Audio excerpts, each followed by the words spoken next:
Hi guys, this is Nikhil. అయితే మన Telegram channel Nikhil నాకు అప్డేట్స్ అని ఉంటుంది చూడండి, t.me/rlc నిఖిల్. సో ఈ ఛానల్లో ఇప్పటికీ 12,000 మెంబర్స్ ఉన్నారు. మీరు కూడా ఇందులో జాయిన్ అవుతే మీకు ఎలక్ట్రికల్ గవర్నమెంట్ జాబ్స్ ప్రిపరేషన్ సంబంధించిన ఎవ్రీ నోటిఫికేషన్ ఇన్ఫర్మేషన్ కావచ్చు, గైడెన్స్ కావచ్చు, అంతా దొరుకుతుంది. ఎస్పెషలీ మన AE, JLM, sub engineer, electrical GATE, ESC related subject కూడా you can learn from here. Free quizzes ఉంటాయి, డైలీ బేసిస్ మీద క్విజెస్ పెడుతున్నాము. వీడియో లెక్చర్స్ కానీ, యూట్యూబ్ అప్డేట్స్ కానీ, ఎవ్రీథింగ్ ఈజ్ అవైలబుల్. ఇంకా ఫర్దర్ మన సర్వీసెస్ రిలేటెడ్ లింక్ ఇక్కడ ఉంటుంది. ఇది క్లిక్ చేస్తే everything whatever we're doing you will be able to see them. So please try to subscribe to this channel. And ఇంకొకటి, ఇదొక చిన్న మెసేజ్ ఒకటి పోస్ట్ చేశాను ఇవాళ. నేను ఆల్రెడీ చెప్పాను, ఒక ఎస్టిమేషన్ జూన్ జూలై వరకు మనకి పవర్ సెక్టర్ నోటిఫికేషన్స్ రావడానికి అవకాశం ఉందని చెప్తున్నాను. బట్ చాలామంది స్టూడెంట్స్ భయపడుతున్నారు, ఎమోషనలైజ్ అయిపోతున్నారు, ఇంకా టెన్షన్ పడిపోతున్నారు. సో బేసిక్ ఏంటంటే, ఇప్పుడు ఇక్కడున్న స్టూడెంట్ ఇతను ఒక్కడే కాదు, ఇంకా చాలామంది ఉన్నారు. ఎవ్రీ డే అడుగుతున్నారు, అడిగిందే అడుగుతున్నారు. 2 రోజులకు ఒకసారి అడుగుతున్నారు, 4 రోజులకు ఒకసారి అడుగుతున్నారు, 1 వీక్ ఒకసారి అడుగుతున్నారు, సార్ నోటిఫికేషన్. నేను అదే మెసేజ్ పెడతా ఉన్నా వాళ్ళు పెట్టినప్పుడల్లా. సో పాయింట్ ఏంటంటే, నేను సీఎండీని కాదు, లేదంటే నేను వేణుస్వామిని కూడా కాదు. మనకి సెక్టర్ మీద ఉన్నటువంటి అనుభవంతో ఇప్పటి వరకు ఏదో ఎస్టిమేట్స్ ఇస్తూనే ఉన్నాను. గత నోటిఫికేషన్స్లో నుంచి కూడా ఇస్తూనే ఉన్నాం. మనం చెప్పిన 100 సార్లకి 99 సార్లు అయితే హిట్ పడింది. సో మీరు నన్ను ఫాలో అవుతున్నట్లయితే ఆల్మోస్ట్ 2018 నుంచి అయినా కానీ మీకు నమ్మకం ఉంటే నేను చెప్పిన దాని ప్రకారం మీరు ప్లానింగ్ చేసుకోండి.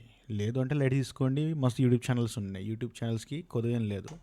And fact to be mention ఏంటంటే, ఈరోజు స్టూడెంట్ కంటే టీచర్లు ఎక్కువైపోయారు. Okay, so beware. అయితే ఇంకో పాయింట్ ఏంటంటే, ఇక్కడ మన టెలిగ్రామ్ ఛానల్ చూడండి. సో మనము రెగ్యులర్గా ఈ విధంగా క్విజెస్ పెడుతున్నాం చూడండి.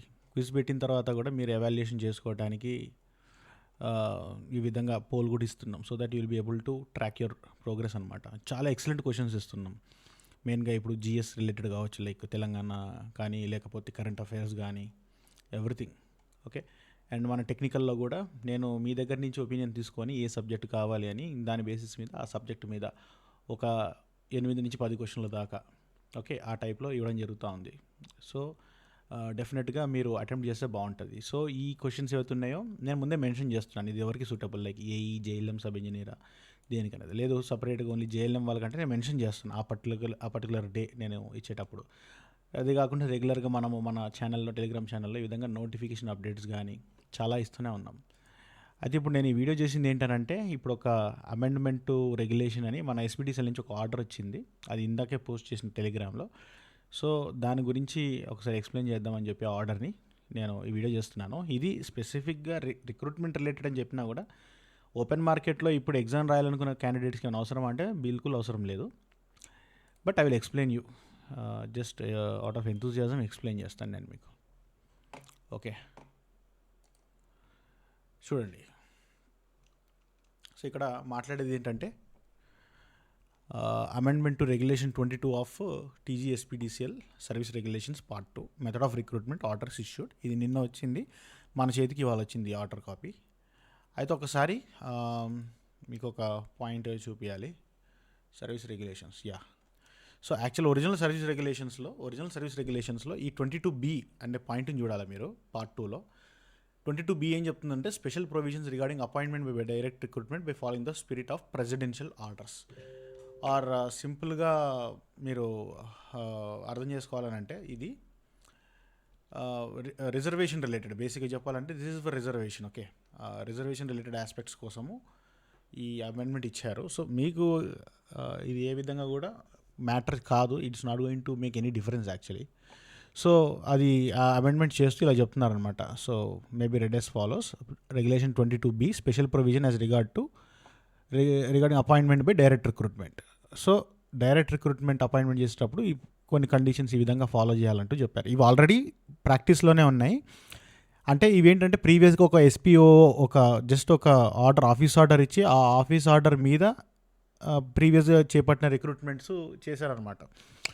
జస్ట్ లైక్ ఇప్పుడు మీరు పాలిటీలో ఎప్పుడైనా చదువుకుంటే, హౌస్ ఆఫ్ ద పార్లమెంట్ కానీ, లేదంటే అసెంబ్లీ కానీ సెషన్లో లేనప్పుడు ఇమీడియట్గా ఏదైనా చట్టం చేయాలంటే గవర్నర్ కానీ, లేదంటే president, as the case maybe, ordinances చేస్తారు కదా, మళ్ళీ హౌస్ రీఅసెంబుల్ అయిన తర్వాత ఆ ఆర్డినెన్స్ని మళ్ళీ ఫార్మల్గా బిల్ ప్రాసెస్లో పెట్టి దాన్ని పాస్ చేసిన తర్వాత యాక్ట్లా చేస్తారు.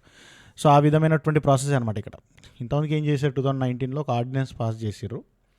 ఆ ఆర్డినెన్స్ని ఇప్పుడు రెగ్యులరైజ్ చేస్తున్నారు. అంటే ఆ ఆర్డినెన్స్లో ఉన్నటువంటి, అంటే ఇక్కడ ఆర్డినెన్స్ అన్నారు, ఇది ఆఫీస్ ఆర్డర్, ఎస్పీఓ అంటే ఎస్పీడీసీఎల్, ఓఓ అంటే ఆఫీస్ ఆర్డర్. సో ఆఫీస్ ఆర్డర్ని వాళ్ళు రెగ్యులరైజ్ చేస్తున్నారు. అంటే ఆ ఆఫీస్ ఆర్డర్లో మెన్షన్ చేసిన కండిషన్స్ ఏవైతే ఉన్నాయో వాటన్నిటిని ఇప్పుడు ఒరిజినల్ సర్వీస్ రెగ్యులేషన్స్, ఇప్పుడు టీజీఎస్పీడీసీఎల్ అంటే ఈ డిపార్ట్మెంట్ సర్వీస్ రెగ్యులేషన్స్ అంటే మనకి పాలిటీ పర్స్పెక్టివ్లో మాట్లాడుకుంటే కాన్స్టిట్యూషన్ ఆఫ్ ఇండియా లాంటిది అనమాట. సో ఇప్పుడు ఏం చేస్తున్నారంటే కాన్స్టిట్యూషనల్ అమెండ్మెంట్ చేస్తున్నారు అన్నట్టు. సో బేసిక్గా అలాగనమాట. సో మీరు చూసుకుంటే దీంట్లో కొత్తగా కొన్ని విషయాలు కొత్తగా కనిపిస్తున్నాయి, అవి నేను చెప్తాను. అది ఇక్కడ ఏం చెప్తున్నారంటే చూడండి, ఆర్డర్లో ఇనిషియల్ రిక్రూట్మెంట్ క్యాడరు అది ఏ సర్వీస్ కిందకి వస్తుంది, and unit of appointment. Unit of appointment అంటే మీకు అపాయింట్మెంట్ ఆర్డర్ ఎక్కడిస్తుంది, అండ్ మీరు ట్రాన్స్ఫర్స్ రేంజ్ ఏ విధంగా ఉంటుంది, ట్రాన్స్ఫర్ రేంజ్ ఏ విధంగా ఉంటుంది. ఫర్ ఎగ్జాంపుల్ మీరు ఏఈ అసిస్టెంట్ ఇంజనీర్గా జాయిన్ అవుతే డిస్కమ్ లెవెల్లో అపాయింట్మెంట్ ఉంటుంది. అంటే టీజీఎస్పీడీసీఎల్ సిఎండి ఆఫీస్ నుంచి మీకు అపాయింట్మెంట్ ఆర్డర్ వస్తుంది, సిఎండి గారి నుంచి వస్తుంది appointment. And your what ever you call, నీ ట్రాన్స్ఫర్స్ కానీ ఏమున్నా కూడా డిస్కామ్ వైడ్ ఉంటుంది కంప్లీట్గా. Next junior accounts officer JAO, unit of appointment discom, మళ్ళీ ఎస్పీడీసీఎల్ సిఎండి దగ్గర నుంచి ఆర్డర్స్ వస్తాయి. బట్ ఇది వరకు కూడా ఉంది, ఇంతకుముందు కూడా ఉంది. జేఏఓ ఆర్డర్ సిఎండి ఆఫీస్ నుంచే వస్తుంది, కానీ JAO unit of operation, unit of appointment, unit of operation అని ఇంకోటి ఉంటుంది. యూనిట్ ఆఫ్ అపాయింట్మెంట్ అంటే ఎవరు అపాయింట్మెంట్ ఇస్తారు, యూనిట్ ఆఫ్ ఆపరేషన్ అంటే వీళ్ళు ఎక్కడ వర్క్ చేస్తారు. అయితే ఏఈది unit of appointment DISCOM, unit of operation is also DISCOM. అంటే AE is liable to transfer anywhere within the discom.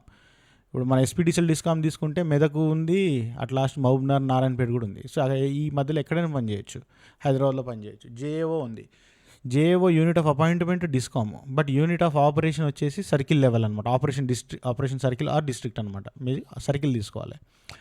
అంటే అపాయింట్మెంట్ అక్కడి నుంచి వస్తుంది, బట్ వీళ్ళు ట్రాన్స్ఫర్స్ కానీ వర్కింగ్ అంతా కూడా ఒక పలానా సర్కిల్ అలాట్ చేస్తారు, ఆ సర్కిల్లోనే తిరుగుతారు. అది ఇది వరకు ఉన్నది. అంటే ఇక్కడ మెన్షన్ చేయకపోయినా ప్రాక్టీస్ అదే అనమాట. బట్ ఇది స్పెసిఫిక్గా చెప్తున్నారు, but practice also remains the same అని నేను అనుకుంటున్నా. నెక్స్ట్ ఇదే విధంగా జేపీఓ కూడా డిస్కామ్ లెవెల్లో అపాయింట్మెంట్ ఉంటుంది, and unit of operation must be circle only. Okay, అది మెన్షన్ చేయకపోయినా కూడా. Sub engineer unit of appointment circle, అంటే ప్రతి సర్కిల్కి ఒక ఎస్సీ ఉంటాడు, సూపరింటెండింగ్ ఇంజనీర్. సో ఆ ఎస్సీ గారి దగ్గర నుంచి మీకు అపాయింట్మెంట్ ఆర్డర్ వస్తుంది, సిఎండి నుంచి రాదు.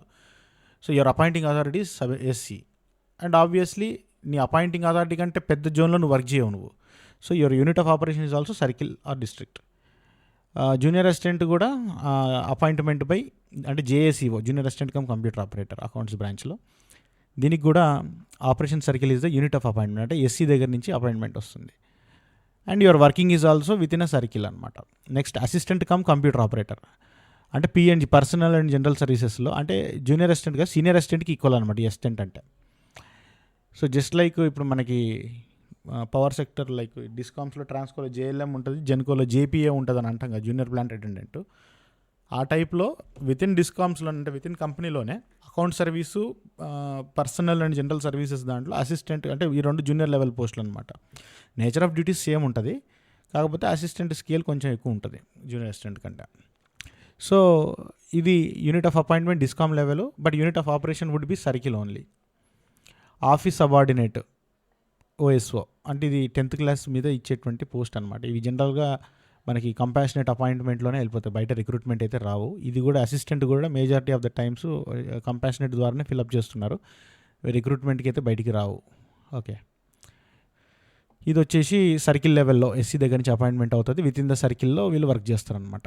నెక్స్ట్ జూనియర్ లైన్మెన్, అయితే ఇది చేంజ్, ఇక్కడ చేంజ్ వచ్చింది ఏంటంటే ఇది జూనియర్ లైన్మెన్ క్యాడర్కి యాక్చువల్గా unit of appointment is division అనమాట, ఆపరేషన్ డివిజన్.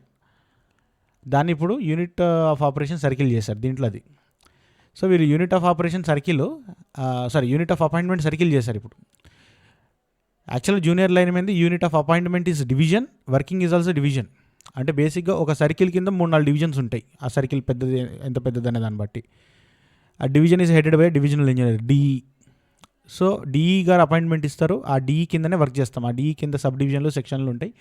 ఆ వాటిల్లోనే నువ్వు ఎక్కడైనా వర్క్ చేస్తావు. ఇప్పుడు తీసుకొచ్చిన దాని ప్రకారం నీ యూనిట్ ఆఫ్ అపాయింట్మెంట్ సర్కిల్ కాబట్టి I'm thinking that your unit of working కూడా సర్కిల్ ఉంటుంది అనుకుంటున్నా. డివిజన్కి ఇప్పుడు పవర్స్ తీసేసినట్టుగా నాకు అర్థమవుతోంది ఇక్కడ. సిమిలర్గా వాచ్మెన్కి unit of operation circle and watchmen కూడా డివిజన్ లెవెల్లో ఉంటుంది యాక్చువల్గా. ఇప్పుడు ఇది కూడా ఈ రెండు చేంజ్ అయినాయి, లాస్ట్ చేంజ్ అయినట్టుగా నాకు కనిపిస్తూ ఉంది ఇక్కడ. అండ్ దీంట్లో లోకల్ రిజర్వేషన్ గురించి కూడా చెప్పాలన్నమాట ఈ 22Bలో. సో లోకల్ రిజర్వేషన్ అంటే డిస్కామ్ క్యాండిడేట్కి లేదంటే డిస్కామ్ కవర్ అవుతున్న డిస్ట్రిక్ట్ క్యాండిడేట్స్కి 95% ఆఫ్ ద పోస్టులు రిజర్వ్ అయ్యి ఉంటాయి.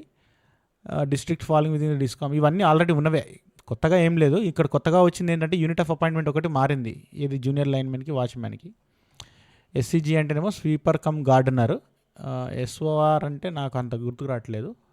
సో ఇవన్నీ కూడా కంపాషనేట్ అపాయింట్మెంట్ ద్వారా ఫిలప్ చేస్తారు, బయటికి రావు ఇవన్నీ జనరల్గా. ఇది కానీ ఈ ఆఫీస్ సబార్డినేట్ కానీ junior assistant cum computer operator కానీ అసిస్టెంట్ కమ్ కంప్యూటర్ ఆపరేటర్ కానీ ఈ క్యాడర్స్ అన్నీ కూడా సబ్ ఇంజనీర్ కూడా దాదాపుగా కంపాషనేట్గా వస్తుంటాయి, కంపాషనేట్ అపాయింట్మెంట్ ద్వారా ఫిల్ అవుతుంటాయి.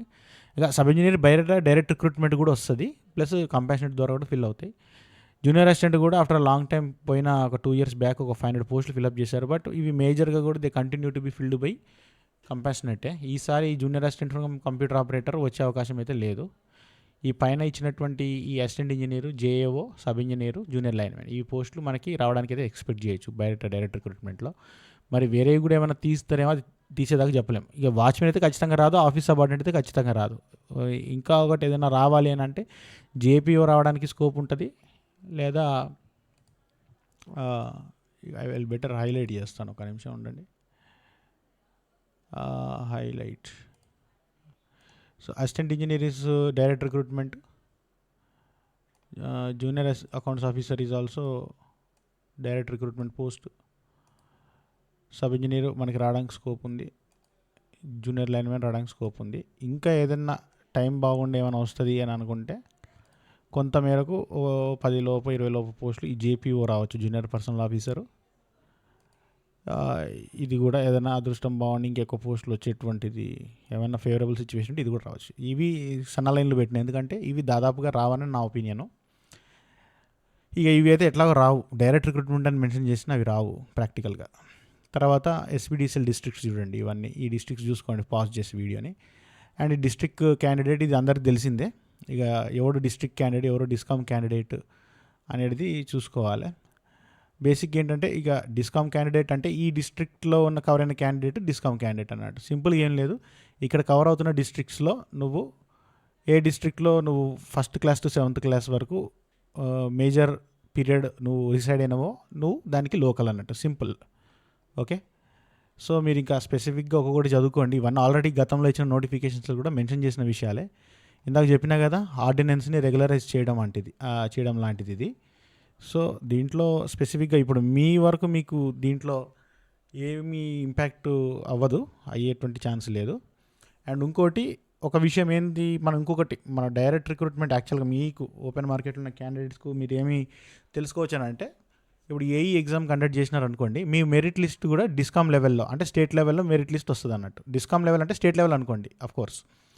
జేఓ ఎగ్జామ్ రాసినారనుకోండి, మీ మెరిట్ లిస్టు ఒకటే సింగిల్, డిస్కామ్ మొత్తానికి ఎస్పీడీసీఎల్ మొత్తానికి ఒకటే కామన్ మెరిట్ లిస్ట్ ఉంటుంది. జేఏపీఓ ఎగ్జామ్ రాసినా కూడా ఎస్పీడీసీఎల్ మొత్తానికి కామన్ మెరిట్ లిస్ట్ ఉంటుంది. అదే సబ్ ఇంజనీర్ ఎగ్జామ్ రాసినారనుకోండి, మీ యొక్క లోకల్ డిస్ట్రిక్ట్ ఏదైతే ప్రిఫరెన్స్ ఇచ్చుకుంటారో అందులో మీకు వస్తుందో, లేదంటే మీరు ఏ సర్కిల్కి ఆప్ట్ చేస్తారో, అంటే బేసిక్గా డిస్ట్రిక్ట్ని తర్వాత సర్కిల్స్గా డివైడ్ చేస్తారు. మామూలుగా రూరల్ డిస్ట్రిక్ట్స్లో అయితే డిస్ట్రిక్ట్ ఒక సర్కిల్ ఉన్నది, సిటీస్లో వచ్చేసి ఒక డిస్ట్రిక్ట్లో 2-3 సర్కిల్స్ ఉన్న డిస్ట్రిక్ట్స్ కూడా ఉన్నాయి. లైక్ మేడ్చల్ డిస్ట్రిక్ట్లో హబ్స్గూడ సర్కిల్, మేడ్చల్ సర్కిల్ అని 2 ఉంటాయి. అట్లా హైదరాబాద్ డిస్ట్రిక్ట్, రంగారెడ్డి డిస్ట్రిక్ట్ కూడా మల్టిపుల్ సర్కిల్స్ ఉన్నాయి. సో డిస్ట్రిక్ట్కి ఒక మెరిట్ లిస్ట్ వస్తుంది సపరేట్గా. అదేవిధంగా ఇప్పుడు జేఏసీఓ తీసుకున్నా కూడా డిస్ట్రిక్ట్కి ఒక సపరేట్ మెరిట్ లిస్ట్ రావాలి. జూనియర్ లైన్మెన్ జేఎల్ఎం తీసుకున్నా కూడా ప్రతి డిస్ట్రిక్ట్కి సపరేట్ మెరిట్ లిస్ట్ ఉంటుంది. స్టేట్ లెవెల్ ఒక కామన్ సింగిల్ మెరిట్ లిస్ట్ ఉండదు, సపరేట్ మెరిట్ లిస్టులు వస్తాయి. ఓకేనా? So that is this particular matter in the SPOO. And ఇందాక నేను చెప్పినట్టుగా don't forget to join the Nikhil Nakka updates Telegram channel, the best channel you can trust for your updates కావచ్చు, preparation కావచ్చు, guidance కోసం కావచ్చు. Okay, wish you all the best, bye.